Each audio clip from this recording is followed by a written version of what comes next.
I want to talk for a moment in terms of relationships about nourishing and toxic people in their relationship to self-esteem. How many of you know people in life, when they walk into a room, everyone else kind of leaves, you know? Or that if you spend time with these people, after about an hour, you feel totally drained, like you want to go to bed? I sometimes call these people like black holes of the universe. You know, they suck energy. They're like energy vampires, okay? And how many of you know people that when they walk into the room, the whole world brightens up? It's always kind of interesting to ask yourself, what kind of person are you, right? But the key here is that we have what we call nourishing and toxic people in life. Nourishing and toxic people. And if you want to increase your self-esteem, hang out with nourishing people. I was doing a seminar recently, and a woman shared with me that she didn't like to go home for Christmas. And I said, why do you go home then? She said, because it's expected of me. I said, what happens there? She said, I can't stand my in-laws. She said, I love my mother-in-law, and I love my mother, but I can't stand my husband's brothers and sisters. And we go there for 2 or 3 days. Everyone puts everyone down. They're competitive. They're negative. I don't like to be around it. I said, well, don't go. She said, I have to go. I said, no, you don't. She said, but then my mother-in-law will be hurt. I said, here's the deal. Call her up and say, look, I'll make up her name and say, Agnes, look, here's the deal. I don't want to come for Christmas this year because I can't stand all the other people that are there. They're negative and they put each other down. But I love you. So I'm wondering if maybe about a week after Christmas, we'll come over for a weekend, we'll bring the kids, and we'll get together as a family and just be with you, because I love being with you. I don't want to be with those other people. Do you think she'd understand? She said, well, yeah, she might even think that was kind of nice, that I wanted to be with her that much. See, you don't have to go home for Thanksgiving. If when you go home, like when I go home, sometimes my mother is like, I'm still 6 years old. She wakes me up to watch cartoons on Saturday morning. You know, come on, it's time. Mom, I'm tired, you know. And then she starts in on me. You do this, you do that. You say you're a psychologist. You don't even love your own mother, you know, and on she goes. And, you know, that's not fun for me. So I started just not going, you know. And then my mother started saying, well, how come you don't come home? And I told her. See, I said, when I feel like I'm around you, I don't feel nourished. Now, my mother has started to change her behavior. She's a beautiful lady. But for a long time, it was a toxic relationship for me. Another thing I found that really helped me with my mother was the idea that when I was resisting her negativity, she would push on me and I'd say, no, I'm not. And she'd say, yes, you are. And I'd say, no, I'm not. And we'd get into this struggle and I'd be defending myself. And one day, I was watching an Aikido demonstration, which is a martial art, like judo. And the whole principle in Aikido is you don't resist energy coming at you, you blend with it. So if someone's swinging at you, you just kind of move to the side and keep kind of pushing their arm forward, and you just get out of the way. And so I started to apply that principle to my relationship with my mother. She'd start to say, you know, you're really a bad son, you never call. And I'd say, you know, if I was you, I'd feel the same way. You know, I probably am a bad son. Then there'd be this long silence on the phone.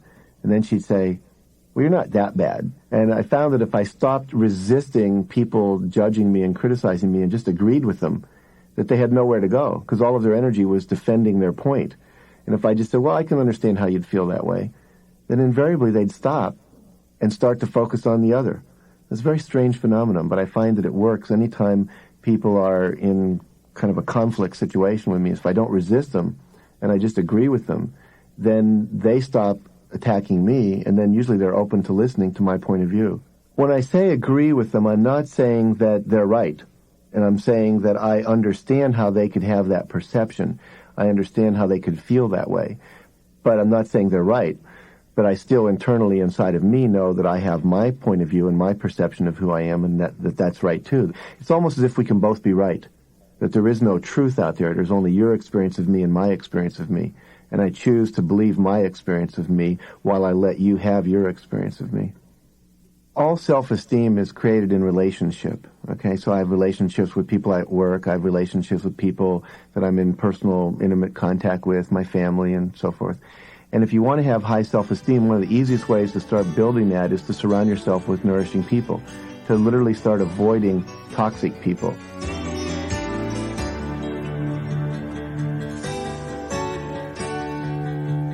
If people at work are toxic, don't eat lunch with them. You don't have to eat lunch with them if that's the reality. You don't have to go where toxic people are. Start putting yourself in an environment with nourishing people. It's very important for self-esteem. Another aspect in this relationships idea and getting support is what we call mentors. It's important if you're going to be successful in life to have mentors, people that you look up to who know more than you know about what you're interested in, and get yourself apprenticed to them. I used to work for a man named W. Clement Stone, self-made multimillionaire, and he used to say, go out and hang around successful people if you want to be successful. You've got to find people in your company, in your field, that know more than you. Write them a letter. Call them up. Say, look, I'd like to have lunch with you. You are doing what I want to do. You are a role model for me. I'd like to share with you. I'd like you to share with me. Would you be willing to do that? And 9 times out of 10, people say yes. It's flattering to be considered a role model, to be considered someone that people would like to learn from. So give yourself permission to do that. How many of you saw the movie Bambi? Any of you read the book or see the movie Bambi? You remember the scene in Bambi where it shows the 2 deer that are sitting on 2 opposite ends of this clearing, and they're looking across the clearing, and the young deer looks at this older deer, and he says, wow, look at that older deer. Incredible. He's so old. He's got all those antlers. My God, he'd know so much. I'd learn to survive in the woods. He'd teach me, where to eat in the winter and how to avoid getting shot by the hunters. I could learn so much from him. Gosh, I'd love to talk to him. But why would he want to talk to a young deer like me? I don't know anything.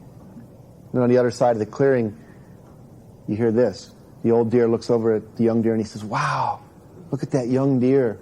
So fresh and unjaded and full of life and love. I'd love to talk to him. I'd learn so much about, being young again and having vitality and seeing things in a new way. But why would he want to talk to me? I'm just an old washed out deer. See, how many times do we do that in our life where we want to connect, we want to reach out, but we stop ourselves, we don't let ourselves. So give yourself permission to reach out and get involved with people. And finally, in this whole area of mentorship, have the intelligence, if you will, the wit, to take seminars, go to workshops, listen to tapes, read books. But seminars and workshops are critical because what you're going to do is meet other people like you. Like those of you sitting here in the room today, if you would really get to know each other, you'd probably all like each other a lot because you came to something that had a similar interest for you. And if you want to meet people who are doing things and interested in the kind of things you are interested in, take workshops and then you'll meet other people, professionals, friends, and so forth.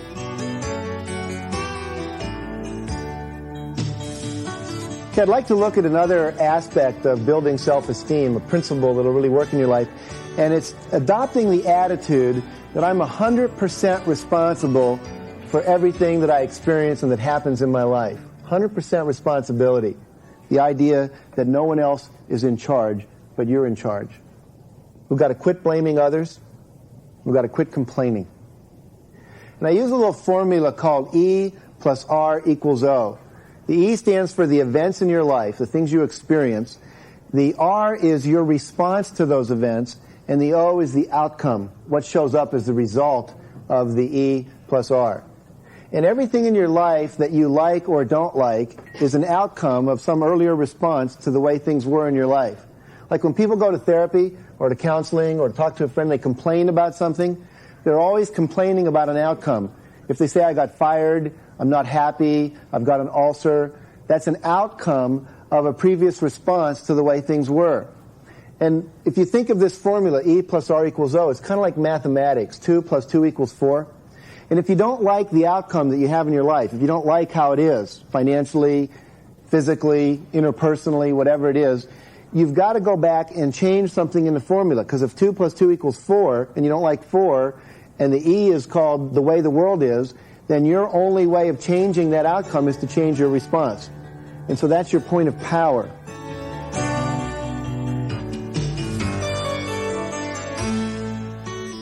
Really, all of our power is in our ability to respond. The word responsibility comes from the ability to respond. What I really mean by that is that in any given situation, the only thing I can do is what my action is. I can respond to you in a certain way, or I can respond in another way. And by changing my responses, experimenting with different ways of responding, I begin to discover that each way of responding produces a different result. And that some ways are producing results that I like, some ways produce results that I don't. I have the power at any given time to change my behavior. And in changing my behavior, the outcome will always be different. because it's always a mathematical equation of what you do plus what I do equals the outcome. See, I'm not powerful enough to change you. I can attempt that. I mean, that's one response. But usually my point of power is changing my own reaction, changing my own response. And then I can produce the outcome I want. It may take 5 or 6 experiments to see what that's going to be. I might find that yelling at you doesn't work, and inviting you doesn't work, but teasing you into it works, or being humorous works.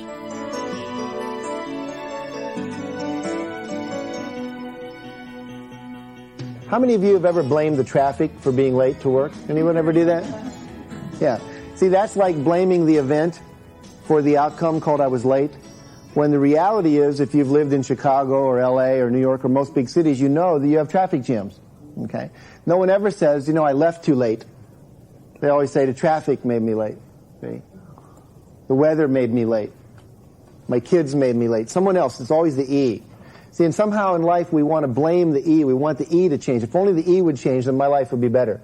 Do you ever hear people say things like, if only we had a different administration in the White House, if only I had more money, if only my boss understood these kind of things we're talking about in the seminar today, if only my wife would take Marriage Encounter, boy, then we'd really have a great relationship. So it's always like something out there. We want it to change.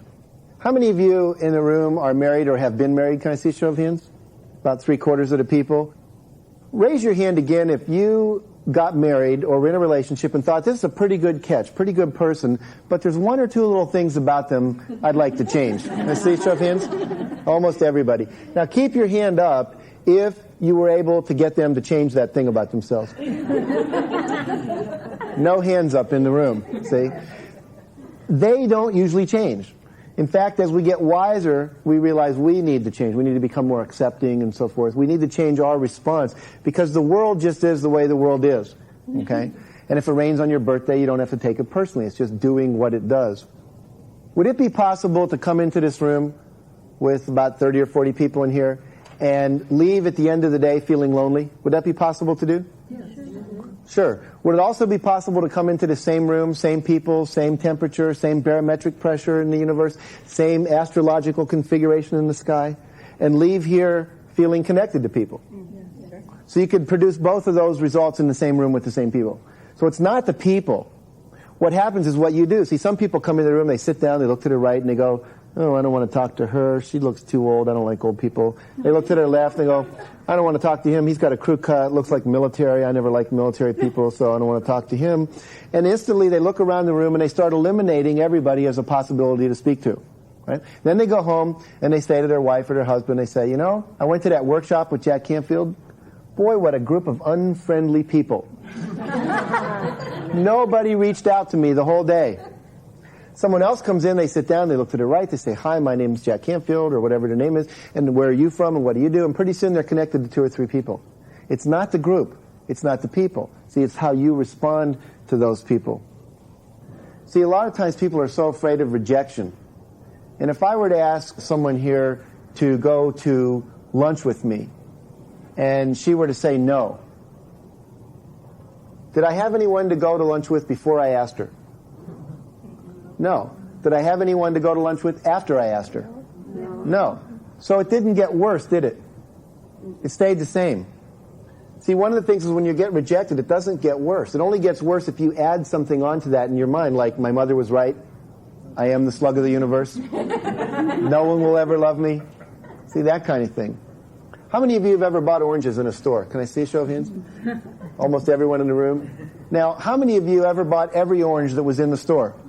No hands. So you've all left oranges there. Do you think the oranges that you left there felt bad? Do you think they felt rejected? No, they didn't. Because they don't think like that. They know that someone else is going to come along and pick them, or they don't know anything. But the point is, they don't feel bad. See, you only feel bad when you talk to yourself after the event.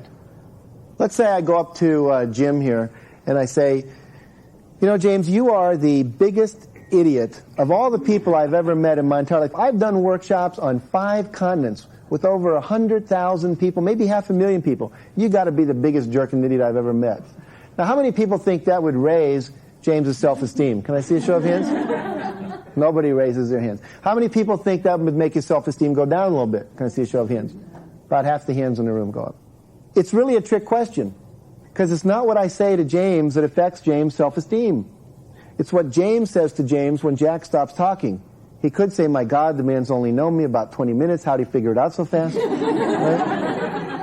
Which way would his self-esteem go then? Down, right. Or he could say, hey, Canfield just picked me because he looked around the room, he saw I'm the most handsome guy in the room, couldn't keep his eyes off me, had to call on me. He saw I have a great ego structure, I smile a lot, he knows I can take a little kidding. Which way would his self-esteem go then? Up. Or he might even say, Canfield has a perceptual handicap. Should put him in a special ed class somewhere, refer him to a specialist. I think it was Eleanor Roosevelt who once said, nobody can make you feel inferior without your consent. See, it's not what people say to you. It's what you tell yourself when they stop talking. It's the meaning you make out of their talking to you. In other words, there's a lot of different responses, and what you respond is going to determine how you feel.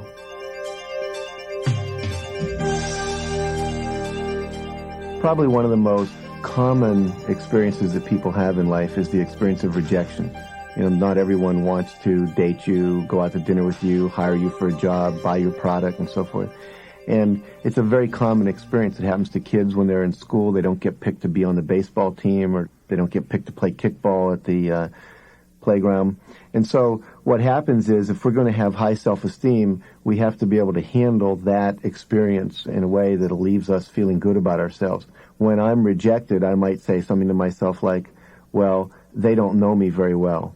Or I might say, maybe I'm not a great baseball player, but I'm a good tennis player. I always want to fill in the blank after that experience so I don't go into something like, they're right, I'm not a good baseball player, I'll never be good at athletics, no one likes me. A lot of people go into generalizing, well, if they don't like me, nobody likes me. And when I'm working with clients, I often say, when they say, nobody likes me, I say, even the Premier of China doesn't like you. And the idea there is that we each have lots of people in our life who like us. And so we have to remember to focus on the positive rather than the negative and fill in the blank in that space after I've been rejected. I often say to myself, if someone rejects me, well, there's something better in store for me. There's something else I need to be doing right now. If these people don't buy my product, somebody else will. If they didn't buy my product, maybe it's because they really don't need it right now. It's not about the value of my tape or the value of my book. See, what happens is, if something happens to you, there's a vacuum in your mind. And if you don't fill that vacuum in with something positive, usually what will happen is you'll pull something in from the past that's negative. And so you can't just be neutral. That phrase, sticks and stones will break my bones, but names will never hurt me. That was a wise bit of folktale. When people say, if you're starting to get angry, count to 10. Because when you're counting to 10, you can't be thinking about the thing you're angry about. At night, when people want to fall asleep and they say, count sheep, if you're going 1, 2, 3, 4, you're not sitting there worrying about the fact that, they didn't like your proposal at work today. So it's really important when our mind is either starting to go negative or if it's just kind of quiet, to build in the positive so that we are in charge of creating the kind of response we want inside of ourselves that'll make us feel good.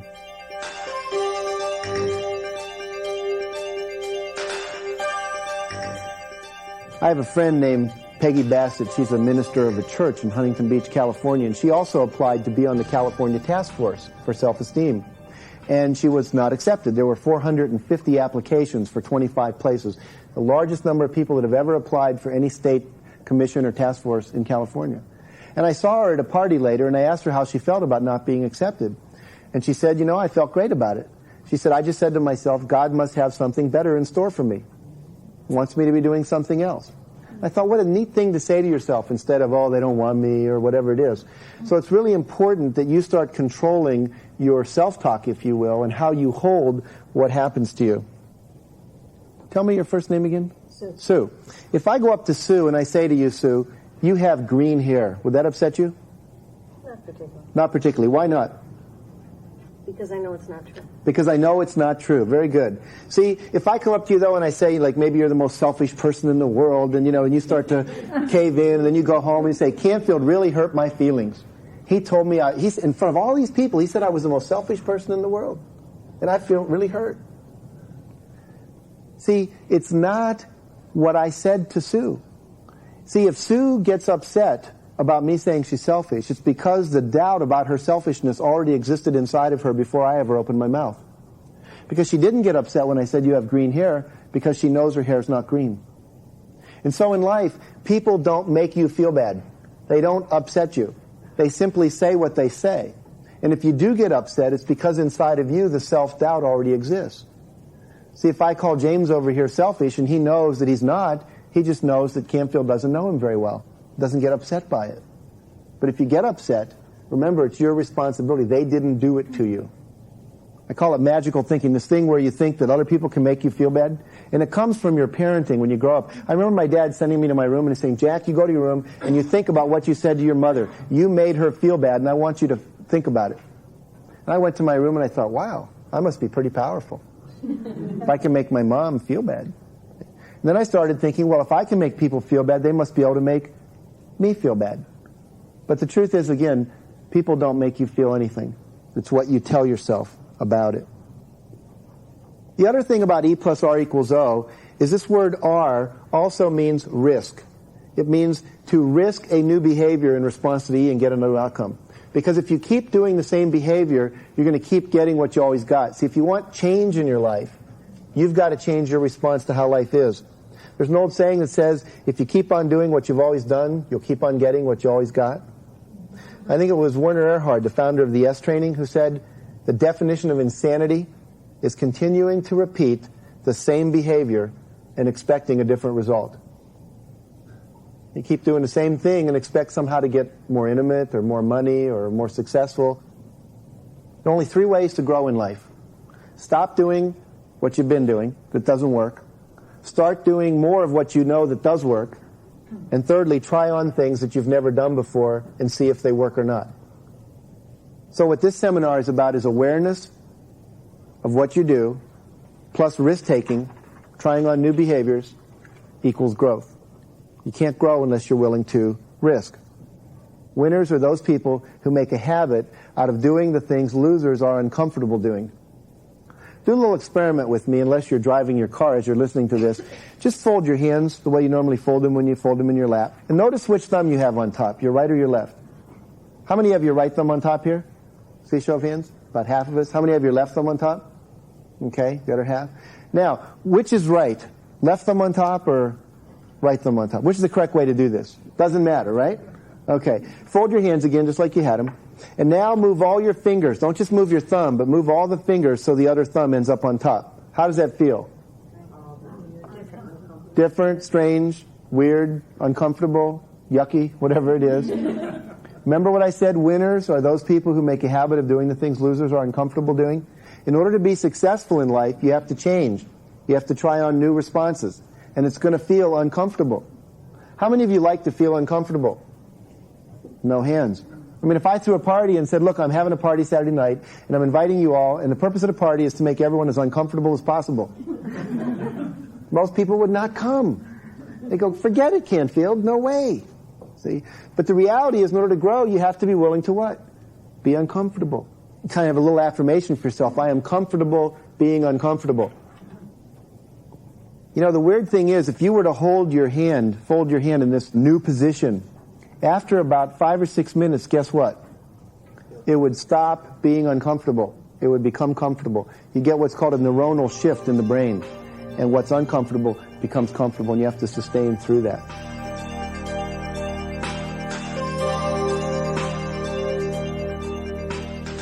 All growth requires change, and all change requires discomfort, because if something's new, it's almost always uncomfortable, which means if I'm going to become a better salesperson, I might have to make cold calls I've never made before and risk rejection. I might have to go to parties and introduce myself to people so they know I'm available selling insurance or real estate. And if I've never done that before, usually it's uncomfortable. If it wasn't uncomfortable, I would have already done it. Talking to my kids in a vulnerable way, asking my wife for feedback, or even going to my boss and talking about my dissatisfaction with how I'm being managed. The discomfort usually is based on there's some fear. You know, I'm afraid of being rejected, I'm afraid of being hurt, I'm afraid of some kind of financial loss. And it's awkward. First time I gave a talk, it was very uncomfortable. You know, I'm trying to look at my notes and look at the audience and think about my speaking and my cadence and be funny and remember my points. And it was very difficult. I was nervous and uncomfortable. Now you give me a microphone, I won't shut up. You know, it's like I can't wait to get out there. I have a good time. I don't even think about it. So the nervous system, when it starts something new, it's integrating so many things at once and trying to balance it all out. After a while, it gets used to it. But there's that stage of discomfort. And if we let discomfort stop us from moving forward, then what happens is we never move because we're always stuck in what we call our comfort zone. And that zone of comfort becomes a habit. And it's easy, but if you want more, you have to do more. And as you do more, it's uncomfortable.